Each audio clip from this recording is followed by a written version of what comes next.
तो ये अपडेट निकल के आया है अन अकेडमी की तरफ से, जिसमें आपको स्पेशल स्कॉलरशिप टेस्ट दिया जा रहा है एनटीए यूजी नेट पेपर 1 के लिए। तो ये आपका स्कॉलरशिप टेस्ट होगा 30 जनवरी इनकी 30 जनवरी 2022 को, 30 जनवरी 2022 को आपका एक स्पेशल स्कॉलरशिप टेस्ट होगा, जिसमें आपको चांस मिलेगा अप टू 100% स्कॉलरशिप के लिए। यानी कि आपको देखिए, जो इसमें अगर आपको यूजी नेट की तैयारी करनी है तो पेपर 1 के लिए आप 30 जनवरी को स्कॉलरशिप टेस्ट देके 100% की स्कॉलरशिप को जीत सकते हैं, विन कर सकते हैं और अपनी तैयारी को बेहतर बना सकते हैं। तो ये आपको मिलेगा अन अकेडमी के फ्री प्लेटफॉर्म पे, जिसके ज़रिए आप आसानी से इस स्कॉलरशिप टेस्ट को दीजिए और यूजीसी नेट 2022 के एग्ज़ाम की तैयारी को सबसे बेस्ट बना सकते हैं। इस टेस्ट में एनरोल करने के लिए आपको मेरा रेफरल कोड STUDY4 10 यूज़ करना होगा, जिसके ज़रिए आप इस टेस्ट को अनलॉक कर सकते हैं और आप इजीली इसमें अनलॉक करके इनरोल कर पाएंगे। सो स्कॉलरशिप टेस्ट के लिए इनरोल करने के लिए आपको लिंक इस वीडियो के डिस्क्रिप्शन में मिल जाएगा और इस रेफरल कोड का लिंक भी आपको डिस्क्रिप्शन में मिल जाएगा। तो अभी जाइए, अभी इनरोल करिए और अपनी तैयारी को सबसे बेस्ट बनाइए।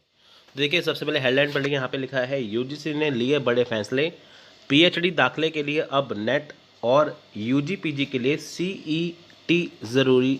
ठीक है, अब देखें यहाँ पे है क्या। अब देखिए, बहुत सारे जो स्टूडेंट कह रहे थे कि 2023 के बाद, देखिए वैसे 2018 में नोटिस आया था कि अगर आपको पढ़ाना है, असिस्टेंट प्रोफेसर बनना है यूनिवर्सिटी में, तो आपको पीएचडी ज़रूरी है। तो स्टूडेंट को लगता था कि यहाँ पे नेट की अहमियत ख़त्म हो जाएगी, अगर सभी को पीएचडी करनी है तो नेट का कोई मतलब नहीं रहेगा। लेकिन यहाँ पे यूजीसी ने फैसला दिया है, अगर आपको पीएचडी करनी है उसके लिए आपको नेट पास करना ज़रूरी है। ठीक है, पहले क्या होता था, जब आप अपना पोस्ट ग्रेजुएशन करते थे उसके बाद फिर आप डायरेक्ट पीएचडी कर सकते थे। लेकिन अभी यहाँ पे क्या है कि अगर आपको पीएचडी करनी है तो उसके लिए सबसे पहले आपको यूजीसी नेट क्वालिफाई करना होगा, उसके बाद फिर आप पीएचडी कर सकते हैं। ठीक है, फिर आप कहीं पे भी असिस्टेंट प्रोफेसर बन सकते हैं। यानी कि पहले सीधे ही आप कर सकते थे पोस्ट ग्रेजुएट के बाद, लेकिन अब नेट कर दिया है ज़रूरी।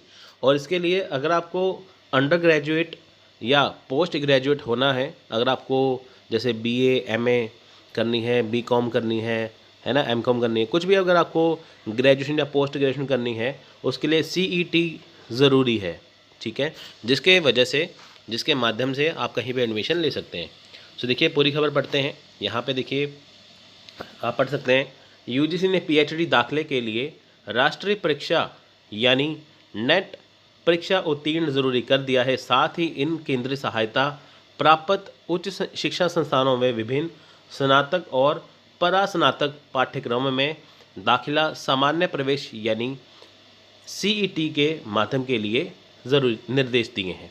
यानी कि अगर आपको वही बात है कि पीएचडी करनी है तो नेट ज़रूरी है, और अंडर ग्रेजुएट या पोस्ट ग्रेजुएट करना है या स्नातक या प्रास्नातक करना है तो आपको सीईटी देना ज़रूरी है। ये कहा है यूजीसी ने। ठीक है, आप यहाँ पे देख सकते हैं। तो ये कब से शुरू है? ये शुरू है 2022-23 से। ठीक है, यानी कि जो अगला सेशन अभी आने वाला है। ठीक है, पीएचडी पीजी और यूजी दाखिले के लिए जो नए नियम हैं वो शैक्षणिक सत्र यानी 2022-23 यानी कि जो अभी सेशन आएगा उससे लागू हो जाएगा। ठीक है, और देखिए, ये जो एग्ज़ाम है, ठीक है, ये जो एग्ज़ाम है वो देखिए कम से कम 13 भाषाओं में आयोजित की जाएगी। यानी कि देखिए, जो केंद्रीय पात्रता परीक्षा या सीईटी जो है राष्ट्रीय परीक्षा एजेंसी, इनकी एनटीए ही इसे करेगा, 13 भाषाओं में करेगा।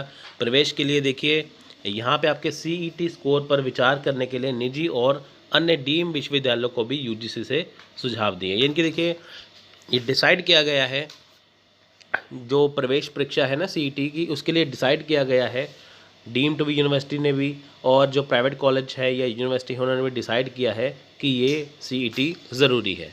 ठीक है, और पहले ये शुरू हो जाता, लेकिन देखिए जो कोरोना आ गया तो उसकी वजह से ये लेट हो गया। ठीक है, 2022 से बस यहाँ पे यही दिया गया है मेन। अब देखिए है क्या, जो इस वक्त जो जेई और नीट का जो एग्ज़ाम है वो 13 भाषाओं में देखिए एंट्रेंस टेस्ट होता है, उसी के आधार पर जो सीईटी होगा वो भी 13 भाषाओं में आएगा। ठीक है, अब देखिए, जो हमारी नई शिक्षा नीति है नेशनल एजुकेशन 2020, उसके अनुसार ये परिवर्तन किया गया है। अभी एनईपी नेशनल एजुकेशन पॉलिसी लागू नहीं हुई है पूरी तरह से, लेकिन उसके अकॉर्डिंग धीरे धीरे जो उसके सुझाव हैं, जो उसमें बदलाव है, वो धीरे धीरे लागू किए जाएंगे।